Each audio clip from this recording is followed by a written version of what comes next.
Guided Spirit Conversations. I'm your host, Marla Goldberrg. This podcast has been created with you in mind to acquaint you with some of the most incredible metaphysicians and spiritual leaders from around the globe who have helped others change their lives. In this interactive hour, you will be offered insights and techniques to help you make a difference in your life.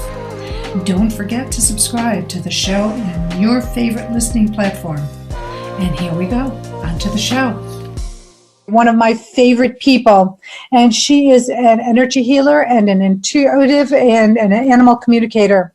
She has had 20 years experience, and during this 20 years, Jean realized that the animals she works with, her team, are more evolved than any person she's ever met.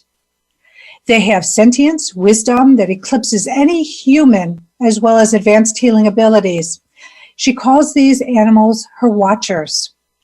Her horse, Jack, the watcher, as well as Gaia in nature, have taught her a unique energy healing modality, which is what she uses when she works with her clients, be that of animal or human.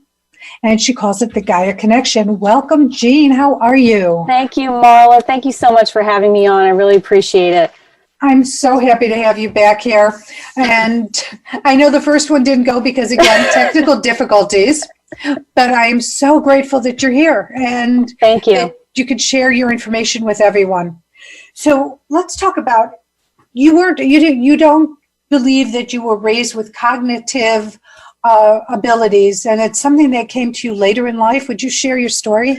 Yeah, so when I was, I was just a normal person. I was a Girl Scout leader, a mom. I have 2 kids, husband, and my husband and I were driving to pick out a puppy. We had gotten a golden retriever puppy, and we were going to pick it out. And it was a really dark, just a dismal night. And I was driving, it's kind of weird because I don't see real great at night. And but my husband was tired because he had been driving all day. So he said, "You drive." So I'm driving only a couple miles away, and I was coming up to a stoplight where I was going to have to make a right-hand turn. And right before I got there, I heard in my head, "Take the turn wide and slow." And so I really slowed down to the point where my husband was screaming at me, like, "What are you doing? Somebody's going to ram into us." And I went all the way in the other lane, wow. Halfway in the other lane when I turned, and my husband was still yelling at me. And then as soon as we rounded the corner, there was a person standing about a third of the way in my lane. So if I had, I was excited. We were going to go pick out a puppy. And if I had gone around the corner, I would have God knows what would have happened to this person. I certainly would have hit them. Right. And my life would have been completely different. And so from that point forward, I kept on thinking, what was that voice? And because, at that point, I didn't believe in angels. I didn't believe in, I believe basically in a higher power because I had been raised Catholic. But other than that, all the other, woo-woo stuff, I didn't know anything about, and I had no understanding of. So this was the moment where everything for me started to change. And then after that, I started meeting people that would introduce me to different things. I learned different healing modalities. So that really was the turning point. So after you turned the car, did you tell your husband what happened and that you heard this voice and that's why you did what you did? Well, I told him later, and then, I'm sure a lot of people can understand this. I just got that blank stare. Like, he did not even know how to process that. You know what I mean? It's just like, are you going to cook dinner tonight? Quick change the subject kind of thing. My husband, we're high school sweethearts. We've been married for over 30 years. He supports me, but he doesn't get the woo-woo stuff. So I don't even try to talk to him about it. It's not even worth it anymore. It's reminded me of my husband and I got together, and he, again, looked at me like I had 3 eyes, which I do, but he just didn't realize that we all have 3 eyes. But now today, he really understands a lot more and is a lot more open from, in 12 years. He's a lot more open. How about your husband? Oh, absolutely. He says stuff every now and then that's very profound. So it's interesting because even though we don't talk too much about it, I'll drag into things with me, different workshops and stuff like that, and he'll go. But conversationally, there's not a. It's better, but there's a it's actually refreshing not to have to talk to somebody about that kind of thing. You know what I mean? Just to be able to talk about 3D stuff. I kind of like that. So. Oh, that's so funny, because I like the idea that my husband will have a conversation with me about what I do and get into details about it. Most of the time there's no details. It is just, I share what I need to share. We have a little conversation, but it's not like delving deep. Like, he would never go to a workshop with me. I would be so surprised if he would go to a workshop with me. I've drugged my husband to so many, and he just sits there. He's probably, a lot of the times he's the only male. It's interesting, but more and more men are getting involved. So yeah, they are. I definitely. hope they're seeing more and more men with coming to these things, because it's important. It's important to all of us. But I want to sort of change directions. Let's talk about theme, and let's talk about Jack. Oh, Jack. Okay. Jack is gorgeous. He is handsome. That's probably why I picked him out. Yeah. It's interesting how I volunteered at a wildlife rehab center for a number of years. My best friend was the director, and right across the street from them was a trainer at Philadelphia Park, which is a racetrack. And the trainer came over and was talking to my friend Leah, who ran the wildlife rehab center called the Ark, like I said. When her horses retire, she tries to find really good homes for them so they don't end up in some crazy place. The trainer came over. The trainer came over and she said, I'm going to retire my horse Noah very soon. So Noah and the Ark, it was like serendipitous that she would get him. So Leah didn't really know too much about horses. It had been a really long time since she had been around them. So I helped to kind of acclimate Noah to civilian life, because the life at the track is completely different than anything that they would experience at a farm or anything. Don't they have minimum contact with people? And they're in a stall 24 hours a day. 24 hours a day. The only time they're outside is when they're training, because they want them to be as hyped up as they possibly can get, because they want them to run as fast as they possibly get. Right. So it's not much of a life for them. It's cruel. It is cruel. Yeah, it definitely is cruel. But so I'd helped Leah with acclimate her horse Noah, and Leah called me one day and she said, well, Pat's the name of the trainer. She said, Pat's retiring one of her horses and she wants you to have him. Now, I had never met Pat other than on that day in the driveway for like 5 minutes, so she didn't even know me. So for her to call Leah and say, hey, I want your friend Jean to have this horse, it was very bizarre. And if anybody knows anything about horses, thoroughbreds are tough, especially off the track thoroughbreds. I'm 4'11", okay? I'm a shrimp. And this horse is 17 hands with just 5'9" at the shoulder. He would be perfect for somebody that's like 6 feet tall, not 4'11". So he was everything that I didn't want. I didn't want a thoroughbred. I didn't want an off the track thoroughbred, because they're mentally different. They're just, it's hard for them sometimes to get mentally back in, and sometimes they're just ruined. Physically, they're just ruined. And I didn't want a horse that big, and I didn't want a horse that young, and I didn't want to have to train a horse. And so we go to the track, and I started to get like really emotional, and I couldn't figure out why. And I'm thinking, this is, because I kind of just was going through the motions of just trying to please everybody, not thinking I was going to come home with a horse. So there, I saw him at the end of the aisle, and he stuck his head out, and I walked down to him. I knew it was him, even though I had never seen him before. And I walked into the stall, and I just welled up, and I just started crying. And he turned around and he looked at me, and I just let loose. And I thought, oh my God, this is my horse. Wow. This is my freaking horse. And it was weird, because it was like, I don't even know how to explain it. It was like we found each other, and the really bizarre thing was that I had been dreaming about this black horse for probably a few months. And when I got there and I saw him, I'm like, oh, you're that horse. You're the horse that was in my dreams. So he was even reaching out to you telepathically. Yeah, exactly. Yeah. So then I get home and I'm like, shit, I gotta tell my husband now that we're, how am I going to do this? So I thought I would have a couple of months to do this, because she said this was May.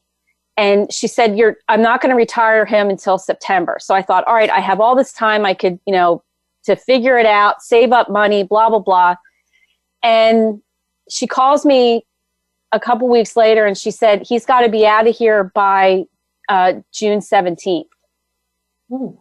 And I'm like, big difference. I'm freaking out. And it was really bizarre because when I first was dreaming about him, I heard the song Soul Man, by the Blues Brothers, Sam and Dave, song Soul Man.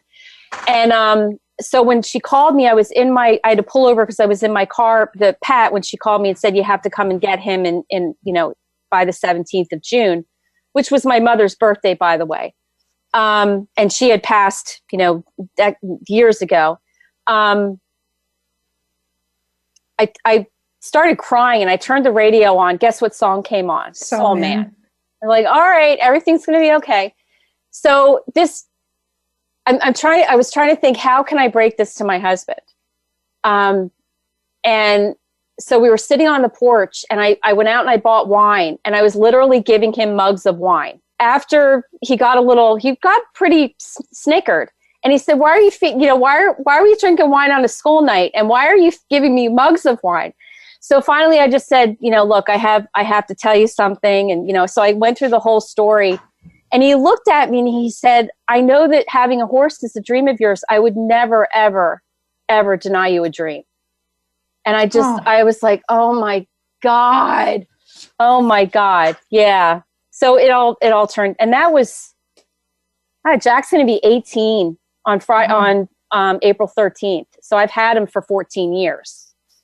So when did he start communicating with you? When did you start getting his messages? That was right before 2012. So it was like in the beginning of 2011. And what happened was a friend of mine who she lived in Florida and she was constantly sending me these pictures of these amazing animals. And she said, I was on the beach today and I met this dog, Thor, and he was a long-haired German Shepherd. And she said, there's something really special about him. You have, please communicate with him. And I don't like to do that because if he tells me something and I can't tell the owner, then I feel like I'm doing a disservice, right? Because I can't follow through with the message. So the information's falling on deaf ears. So I was very reluctant to do this, but she was very, very persistent. And finally, I think she bugged me for a couple of days about this, like just constantly. So I thought, all right. So I finally acquiesced and I said, okay, send me the picture. So she sent me this picture of this long-haired German Shepherd and his tongue was out and he had 3 black dots on his tongue. And so I connected to him. I had a short conversation with him. It was nothing, I love my owner. I love the walks on the beach, blah, blah, blah. Nothing mind-blowing. And then we're getting ready I said, okay, Thor, thank you for, talking to me. And he said, oh, by the way, I'm a watcher. And I said, oh, great. That's awesome. Good for you. And I didn't think at the time to ask him anything about that or what that meant. Because I was kind of like, in the state where I kind of maybe shouldn't be doing this, or I didn't want to get too much information because I didn't want to have to, you know what I mean? I was kind of in a weird position. Was this at the beginning of you really delving into your abilities? Was it relatively new to you? Kind of. Okay. Kind of. So after having this conversation, I emailed my friend and so she jumped all over this watcher thing. She's like, what's a watcher? And blah, blah, blah. And she looked it up. Of course, she got like the classical version of what a watcher is, a fallen angel, blah, blah, blah.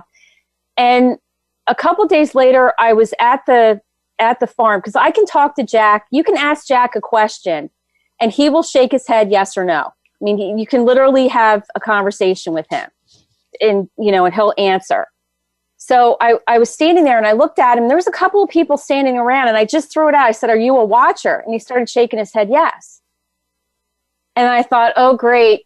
What does this mean? And I'm thinking, the cruel irony of the universe. I'm Jean Rockefeller, and I'm talking, I'm talking about watchers. Like, it just seems to be like a huge ha, ha, ha, ha, ha. You know what I mean? It just didn't, it just kind of was, it was overwhelming to even think about that. But then from there, he started telling me that I'm going to be sharing messages with you and healing energy and all this other stuff. So that was kind of where it all started with him. Wow. And after that, I started with a blog, and every single message pretty much that he's shared healing energy, either in the matrix of the words or actual healing rays. That's amazing. And so were you surprised the first time you got a message from him? Or did he take you by surprise? Did you know that something was coming? Had you, sense that the connection you two had?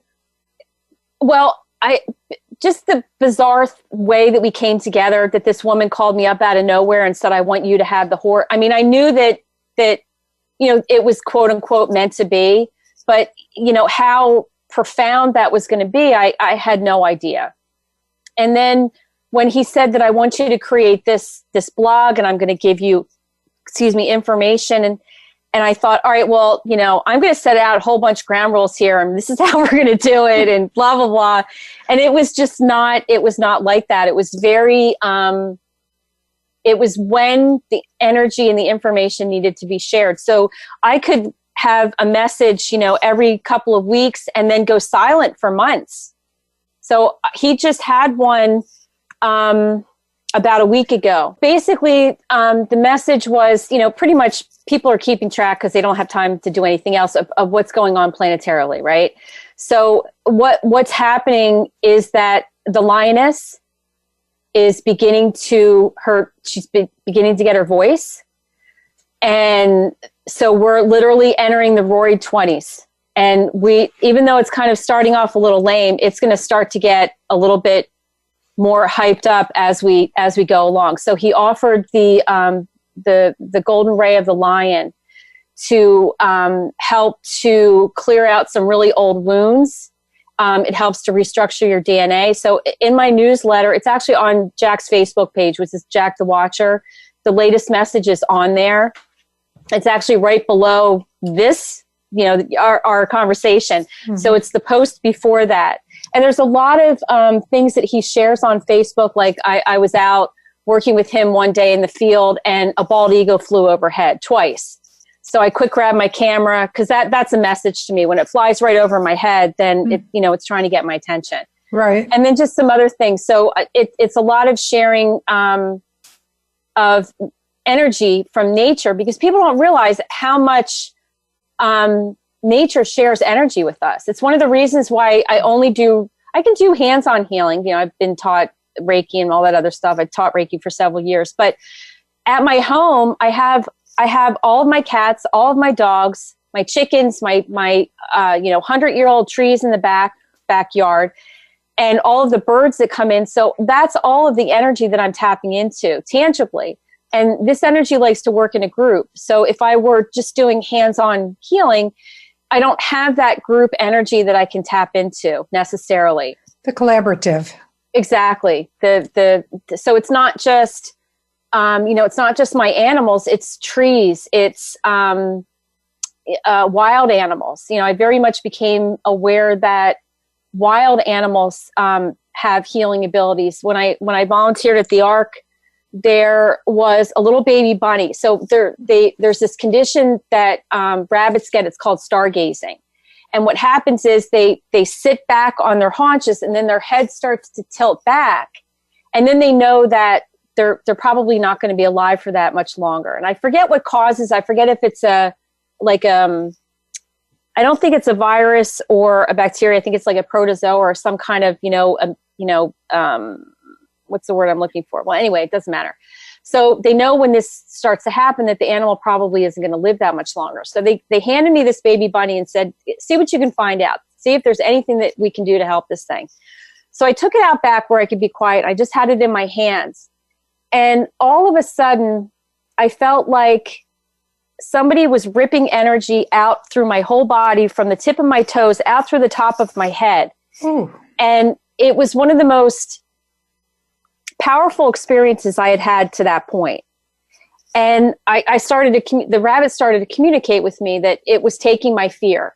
It was releasing fear for me. And there was really nothing that could be done. Eventually it was inevitable that the rabbit would leave its physical form. But that really opened me up to like, oh my gosh, it's not just dogs and cats and horses and dolphins, but it's everything. It's everything that's in nature. And to have a profound experience like that with just this dying little baby bunny, it blew my mind. So he was taking your fear away, your personal fear? Yes. Yeah. Oh. Yeah, it was crazy. So let's talk about watchers and how that works energetically. And would you consider this bunny a watcher? Absolutely. Yeah. So there's two ways that you can communicate with animals. One is their 3D mind, right? That's how most of the animal communicators that I've come in contact with, that's how they communicate. They communicate very much on a conversational level with their 3D mind. I realized that all of the animals that I was working with were they were Buddha-like. They had this profound wisdom, this profound, and I found this out from working with clients. They were extremely wise, extremely sentient. And then when I found out that, later on about the watchers and that Jack was a watcher, so this is what they're doing. They're extremely sentient, extremely wise. Their healing abilities are they're incredible. And they're helping the planet. So, they're grounding cosmological energy into the planet. They're helping to release energy from the planet. They're helping the planet to evolve. And it's so when you look at a vulture that's out in nature and it's circling counterclockwise, it's releasing energy. When it starts it'll go back clockwise. It's bringing energy into the earth. So, I mean, these are little things that you can look at, and, everything has a purpose. Everything, not everything, but a lot of what the animals are doing is very purposeful.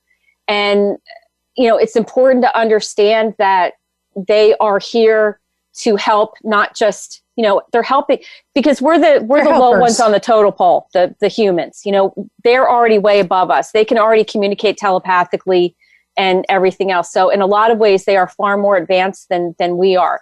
It's just, we have to get up to that point where we can understand and observe and witness the fact that animals are really, they're a lot more evolved than we are. And there's a lot more going on with them than most humans even realize. Are all animals watchers? No, definitely. How do you know the difference between a watcher and a non-watching animal? So a watcher they will have, what I call universal wisdom. So they will talk to me in terms, like I had a dog explain to me that in the center of our galaxy, in the center of the Milky Way galaxy, there's a black hole, right? That's the black hole for our galaxy. And he explained that is literally a womb of creation. It has nothing to do. So science is using mathematics and observation to draw a conclusion that is sucking in all of this energy. And if you get close to this black hole, you would get sucked in. So, but that's not actually what's going on. In actuality, when you go into that space, it's infinitesimal. You're connecting to the field of infinite potential. And it's a womb of creation where everything and anything is possible. So, an ordinary animal is not going to care about that. They're only going to care about that or know about that. They may know about it, but they're not going to care about it or be involved in it if they aren't helping this entire planet to evolve. That's so fascinating. And you have a cat, Murphy Lee, who debunked a theory, a misconception. So it may not be a misconception from what my animals have told me and The thought is that animals will take on your illness. They will take on your emotions. So they will take that on. So my cat, Murphy Lee, has told me that emphatically, she has told me that is not true. And her rationalization is, so everything that happens to you is for a reason. So if they were to take your illness or to take they can help you feel better in a moment. And if you're feeling anxiety or something like that. But if you're an anxious person or you have certain things, they're not going to take that. They're not going to take that away because there's lessons to be learned connected to that. It would kind of be like having your parents, have you do things that aren't necessarily in your best interest and have your parents constantly bail you out. You're not going to learn the lesson that's important connected to them. That's true, but it takes me back to my divorce. And I had a rat, a dobe, and a little toy rat terrier. And the dobe, he was my protector. And what the weirdest thing is, this was an ugly divorce, and it was emotional. And the first time his anal glands almost expressed. They just almost ruptured. And I got him to the vet just in time. But the second time it did rupture. And I could only think metaphorically that he was taking what my ex-husband was trying to do to me, sodomize me, energetically, financially, making it as painful as can be. And this dog took this on. That's a very unusual thing for something to happen. It is. That's a different kind of circumstance, though, because you're not there's energetically, there was a lot going on there. And yes. Animals pick up our emotions, they pick up our thoughts, and all of that is getting projected onto them. Okay? So in that kind of circumstance, that completely makes sense what you're talking about. I'm talking about like illness. I've heard that animals will take on illnesses of their humans and stuff like that. But they definitely will help us heal. There's no doubt about that. But there's a difference between helping us heal and taking on our stuff. Okay. Do you understand what I'm saying? Yes. So it's kind of a little bit of semantics there. But yeah, that's classic for what an animal will do. Just trying to process that information, process all of that emotion and everything. Yeah. And the thing is I was working very hard because by that time I was in energy school. And so I was trying very hard to contain my energy and not to project it out and to process and deal with it. And so for me, the fact that he did that, it was like, wow, that because I was working very hard. And I had heard a story about a horse, an owner, and what she would do is she'd come home from work every night from work and get her horse out and saddle him up and lay on him and unintentionally, but all her stress, all her junk would drain into him. And within a short period of time, when I say short, horses live a really long time compared to a dog or a cat. Yeah. And this horse got sick and passed away, had to be put down. Wow. And it was because it was taking on all this stress that the owner would, she thought she was just getting comfort from him. That's my feeling, is that she was getting comfort from him. But instead, she was really just dumping everything unintentionally and unknowingly. But she found comfort in her being her horse. Well, I'm going to have to reconversate then with Murphy Lee, or maybe have her clarify, because that absolutely sounds like that horse was taking on that energy. Yeah. And unable to get rid of it, unable to process it. But I've had experience too where animals have they've been in situations where they're alone, they're doing energy work alone. And then as soon as they're connected to me and my whole committee here, they get released. Like it allows an outlet for them to release all that energy. So a lot of times they just think that they're alone. So when you connect them to a community, everything changes for them. And I could see that. Yeah. Well, everything changes because isn't it the collaborative once again? Exactly. And you're a exactly. team? Yeah. Yeah. And then you're also observing. So it's the observation effect. An experiment is changed simply by having an observer. Yeah, exactly. So once you bring to the attention the human or whatever that this is going on, that it changes everything, because now all of a sudden you have somebody paying attention. It's like when the tree falls in the woods, does the tree really fall? But when somebody stands there to watch it and witness it, now the sights, the sounds, everything that's happening, that gets uploaded into the collective consciousness, and it's there for everybody. It's a great way of putting it. It's so interesting. So you were discovering that you were using a unique healing modality, and it was coming from Gaia. How did you unearth this? Okay. knowledge? So we had gotten a round pen at our farm. So a round pen is just, it's a round thing, and you do different exercises with your horse. And since I don't really ride my horse, I have to, I had to find other ways to exercise him. So that's one of the reasons why I bought the round pen. And so I took him, it was afternoon, took him down there, I got him out of the field, took him down to the round pen. And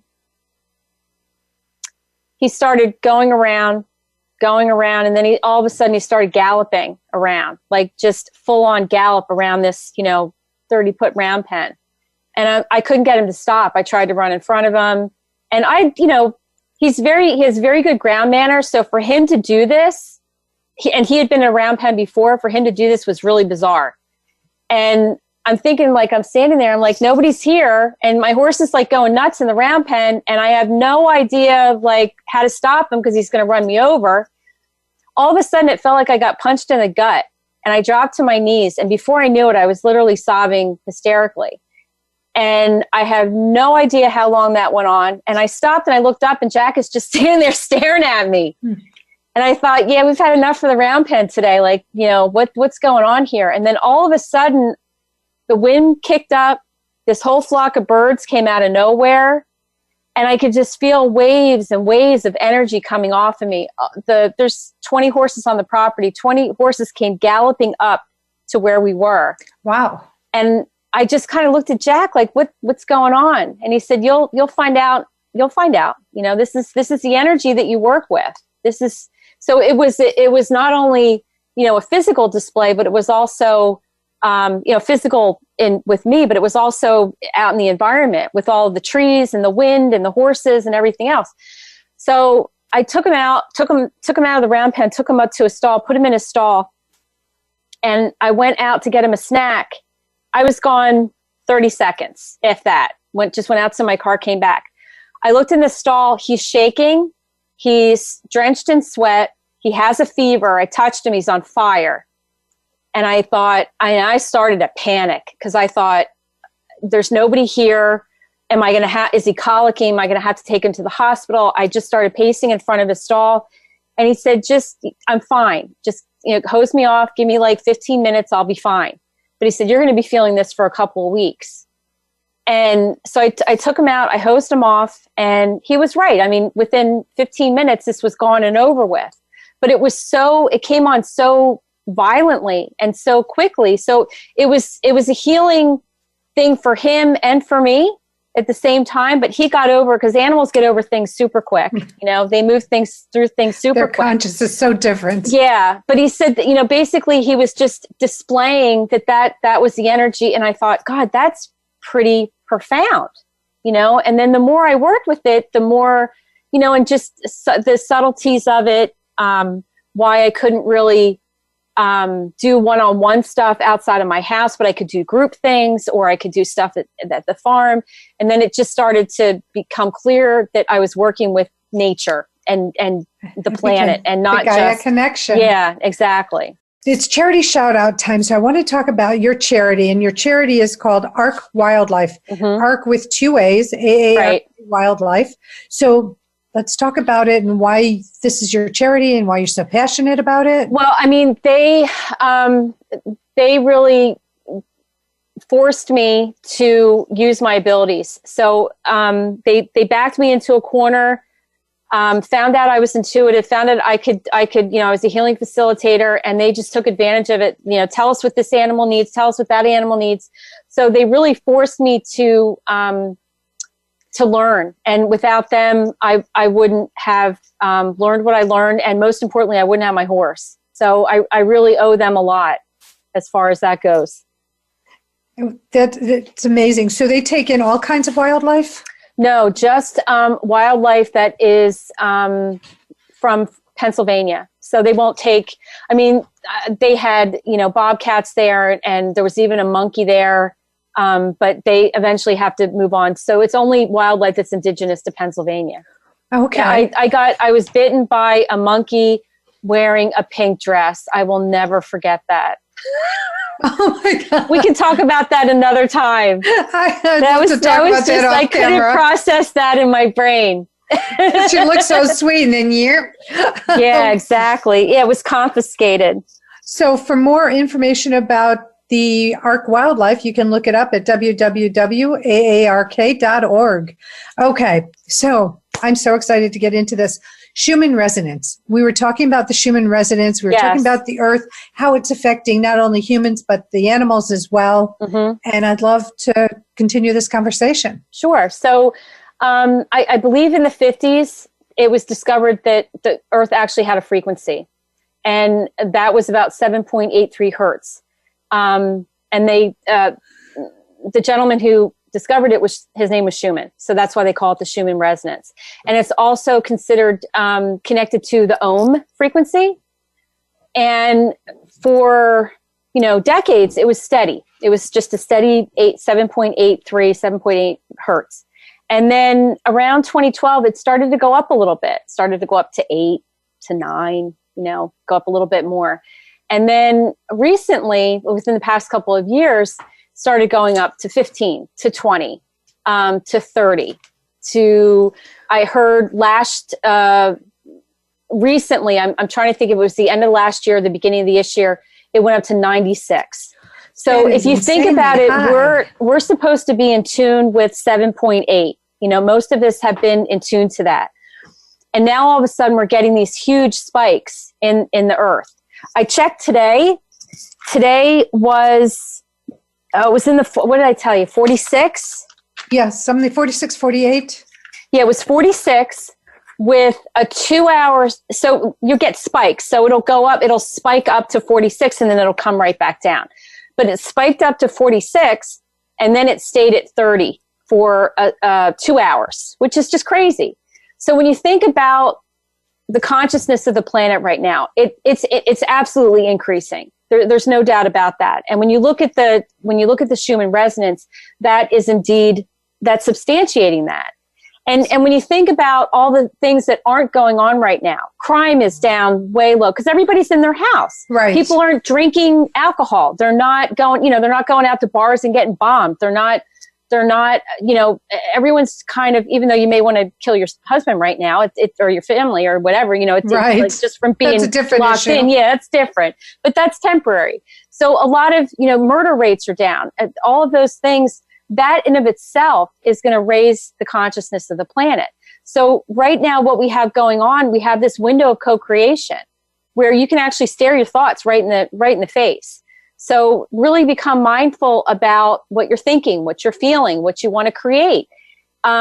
We're being offered the opportunity right now to heal things, to heal programs that have been, you may have put behind you or thought you got over, but then all of a sudden they'll like an incident will come up and you think to yourself, wow, I don't even remember that, but it's being offered so that you can heal it. So you can kind of rewrite the narrative connected to it. And then you can change it, incorporate that energy. So there's a lot, things are very fluid right now. So how does this affect us as humans? The Schumann resonance? Yes. Well, if you think about, you and I were born when it was 7.8, right? Okay. 7.8 hertz. Imagine the children that are being born after 2012 that are born into a higher frequency. Wow. Their consciousness is already higher than ours. Just because they're born they're born during a higher frequency state. So they're already light years ahead of where we are. It's taken us how many years to get to where we are, and they're just born into the energy. They're already at where we are or ahead of us. That's powerful. That's powerful. And it's so powerful because this is the generation that will help the planet heal the planet, try to turn things around. I mean, people are trying to do it now, and they've been doing it for years, but I think it's becoming more prevalent where you know that more and more things are being, more efforts are being made to help the waterways, help the planet, help Earth, help the trees, help the animals. Well, just look at how much the pollution has gone down to, like, it's crazy how much the pollution has been decreased. In Venice, Italy, they had pictures of dolphins swimming in the canals. How phenomenal is that? Well, I don't know why they can't just use electric boats. Why can't they just use, like, electric? Nobody's going along real fast. They just got an electric trolling motor. Why do you have to have that? Right, exactly. Or what about the animals in the forest who are now able to procreate and help the ecosystem? It's like this is a very scary time, and there's a lot of loss, which brings fear and a lot of these negative emotions up. But on the positive side, the Earth is getting a reboot. It's getting the ability to recalibrate and sort of rebuild itself because there aren't these human beings taking its resources. And look how quickly it's happening. Yeah. There's a video. It has to do with reintroducing wolves into Yellowstone Park. I can't remember the name of it. It's like a 10-minute video. I'm sure if you look at it, but just by reintroducing wolves, within a couple of years, it even changed the course of rivers. So just by reintroducing these apex predators, it changed the whole region. Which is amazing. It is amazing. Okay. When you have balance, that's what the oceans, we have the overfishing of sharks and so forth. They're the apex predators. That is having a profound effect on the oceans and the balance and everything else. So I'm interested. It's going to be interesting to see going forward how much really of an effect that this is going to have. Yeah. Well, it depends on what the people do too when they come out of isolation. Yeah. So we only have a couple minutes left. So okay. I just want to hit on the FLFE. What is it and how does it help? So if they go to my website, there's a tab on there. It says Raise Your Consciousness. FLFE, I stumbled upon it. It's a frequency that gets broadcast to either your phone, your home, whatever you want. And for me, I just noticed I felt better right away. They have frequencies in there that actually energize your food, energize nutrients, energize your body's ability to absorb these nutrients. So I can kind of dismiss the fact that I felt better and everything else. My hair is growing in brown, not gray. And you can see here, this is all new hair growth. Wow. My hair is growing like, at a incredible rate. My hair and my nails. I feel better. I'm sleeping better. I had it sent to the farm. It clears the land. So it raises the consciousness of everything. Wow. So whatever's there either has to abide by the higher consciousness or it's got to leave because it's just not in resonance with it. So you can sign up for a 15-day trial. You don't need to give them your credit card. You can just try it out and see how you like it and see if it makes a difference. But like I said, for me, feeling better is one thing, but when I can actually see my hair growing in, brown, not gray. Changes. Yeah. And watch I feel better. My digestive system is working better. My animals love it. They said it feels like, because it mitigates EMFs. So it helps to clear that. I need to tie up. I need to pull this in, but okay. Go to Jean's website at the GAIA connection.com and look up the FLFE. Yeah, it's under Raise Your Frequency or Raise Your Consciousness. Yeah, consciousness, or look up what Jean can do for you or your animal. So, Jean, thank you so much. I'm so glad we finally got this on. And I want to so grateful for you every week coming to listen to the podcast, and hopefully you'll send me some information. You can always call in. And I know this conversation was so fast and there's so much content, but you can always call in and talk to the guests. So next week, please tune in. And in the meantime, please stay safe, stay healthy, stay isolated so we can heal ourselves and heal the earth. Until next week, I send you love. I send you blessings. I send you gratitude.